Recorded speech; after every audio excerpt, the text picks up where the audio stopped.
Hello friends, आप सभी का स्वागत है आपका अपना YouTube channel new life history में। फ्रेंड्स, आज की वीडियो में हम डिस्कस करेंगे आधुनिक भारत का इतिहास 1857 ईस्वी से लेकर 1912 ईस्वी तक।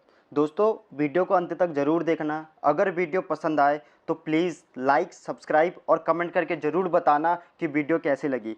चलिए दोस्तों, अब हम शुरू करते हैं।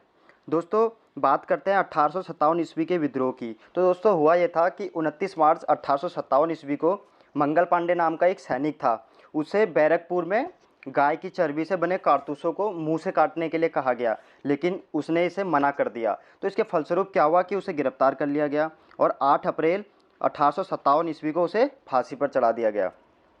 दोस्तों, इस महान विद्रोह की शुरुआत 10 मई 1857 ईस्वी को मेरठ से हुई थी। दोस्तों, इसकी शुरुआत कहाँ से हुई थी? मेरठ से। जब ये विद्रोह हो रहा था तो उस समय भारत का जो गवर्नर जनरल था वो लॉर्ड कैनिंग था। ठीक है दोस्तों। जब ये विद्रोह था तो इस विद्रोह में अलग अलग हिस्सों से, अलग अलग जगहों से लोगों ने हिस्सा लिया। जब दिल्ली से जो लिया था विद्रोह में हिस्सा, उसकी जो नेतृत्व कर रहे थे वो बहादुर शाह जफर कर रहे थे, और कानपुर से उसका नेतृत्व तात्या टोपे कर रहे थे। लखनऊ से उसका नेतृत्व बेगम हजरत महल कर रही थी। झांसी से रानी लक्ष्मीबाई, जगदीशपुर बिहार से कुंवर सिंह, बरेली से खान बहादुर खां। दोस्तों, ये था 1857 ईस्वी का विद्रोह। अब बात करते हैं नरमपंथी उदारवादी चरण, जो कि 1885 ईस्वी से 1905 ईस्वी तक चलता है। तो 1885 ईस्वी में दोस्तों हुआ क्या कि कांग्रेस की स्थापना हो गई।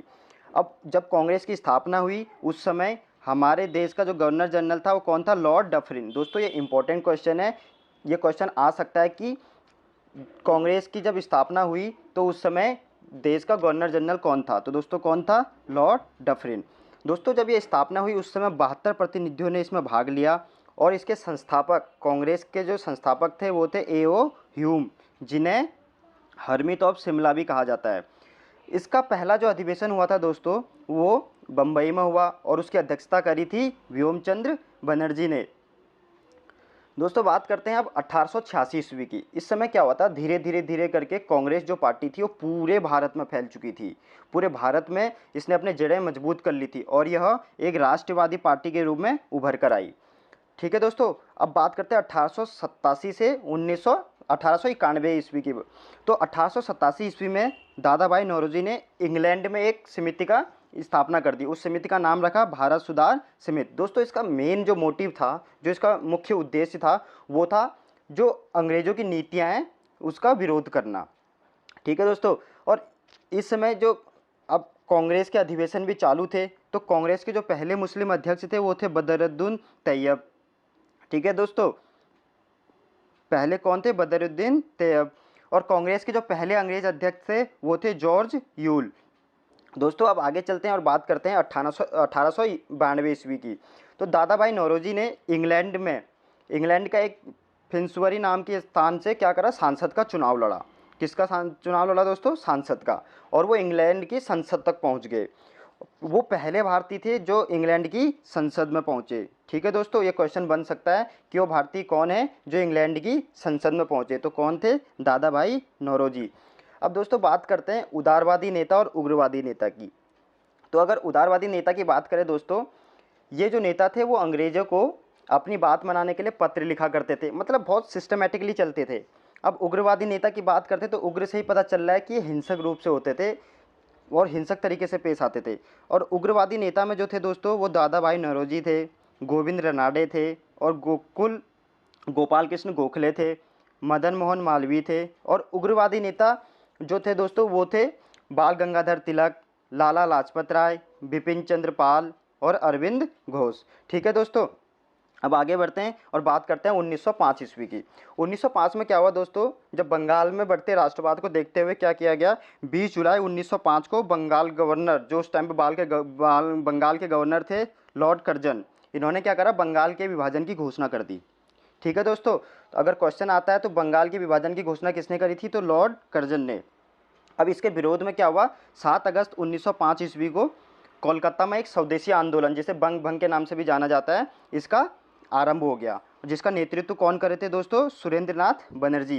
ये भी बहुत इंपॉर्टेंट क्वेश्चन है, इंपॉर्टेंट पॉइंट हो सकता है, क्योंकि ये क्वेश्चन में डायरेक्ट पूछ सकता है कि स्वदेशी आंदोलन का नेतृत्व कौन कर रहे थे? सुरेंद्र नाथ बनर्जी। फिर भी दोस्तों बहुत जगह विद्रोह हुआ, विरोध का इन्होंने वो भी करा, लेकिन फिर भी 15 अक्टूबर 1905 ईस्वी को बंगाल का विभाजन कर दिया गया। अब बात आती है 1906 ईस्वी की। 1906 में आगा खां और सलीमुल्लाह खां ने बांग्लादेश के ढाका में मुस्लिम लीग की स्थापना कर दी। तो दोस्तों अगर क्वेश्चन आता है मुस्लिम लीग की स्थापना किसने करी थी, तो आगा खां और सलीमुल्लाह खां ने। अब दोस्तों इस जो मुस्लिम लीग थी इसका जो संविधान वो कराची में बना और इसकी जो पहली मीटिंग थी वो अमृतसर में आयोजित की गई। ठीक है दोस्तों, अब बात करते हैं 1907 ईस्वी की। 1907 ईस्वी में भारत जो कांग्रेस था, कांग्रेस का आया सूरत अधिवेशन। इस अधिवेशन की अध्यक्षता रासबिहारी बोस ने की थी। ठीक है दोस्तों, किसने की थी सूरत अधिवेशन की अध्यक्षता? रासबिहारी बोस ने। इसमें कांग्रेस दो हिस्सों में बट गई, नरम दल और गरम दल। ठीक है दोस्तों, बहुत ही इंपॉर्टेंट क्वेश्चन हो सकता है यहाँ से कि कांग्रेस दो हिस्सों में कौन से अधिवेशन में बटी थी, तो 1907 ईस्वी के सूरत अधिवेशन में। अब बात करते हैं 1908 से लेकर 1910 ईस्वी तक। दोस्तों इस दौरान क्या हुआ, कई क्रांतिकारी गतिविधियां चली और कई क्रांतिकारियों ने अपने बलिदान भी दिया। इसी में पहले युवा जो क्रांतिकारी थे जिन्होंने अपना बलिदान दिया वो थे खुदीराम बोस और पहले युवा मुस्लिम क्रांतिकारी अशफाक उल्लाह खां। अब बात करते हैं दोस्तों 1911 ईस्वी की। लॉर्ड हार्डिंग बंगाल के गवर्नर जनरल बनते हैं। ठीक है दोस्तों, 1911 में लॉर्ड हार्डिंग कौन बनते हैं? बंगाल के गवर्नर जनरल। और ये गवर्नर जनरल बनते ही बंगाल का जो विभाजन किया था उसको रद्द कर देते हैं और घोषणा करते हैं कि जो भारत की राजधानी है वो कोलकाता से दिल्ली बनाएंगे। दोस्तों याद रखना 1911 में घोषणा होती है कि दिल्ली जो भारत की जो राजधानी है उसे कोलकाता से दिल्ली बनाएंगे। लेकिन 1912 में क्या होता है दोस्तों, आखिरकार भारत की जो राजधानी है कोलकाता से दिल्ली बना दी जाती है। ठीक है दोस्तों, अब बात करते हैं 1913 ईस्वी की। 1913 ईस्वी में क्या हुआ, लाला हरदयाल ने सैन फ्रांसिस्को में एक गदर पार्टी की स्थापना कर दी। ठीक है दोस्तों, अब इस गदर पार्टी का जो मुख्य उद्देश्य था दोस्तों वो था जो क्रांतिकारी गतिविधियां हैं उसको सक्रिय करना। और इस पार्टी के जो प्रथम अध्यक्ष थे दोस्तों उस टाइम पे वो थे सोहन सिंह भागनाथ। ठीक है दोस्तों, अगर ये वीडियो आपको पसंद आई हो तो प्लीज़ लाइक और सब्सक्राइब कीजिए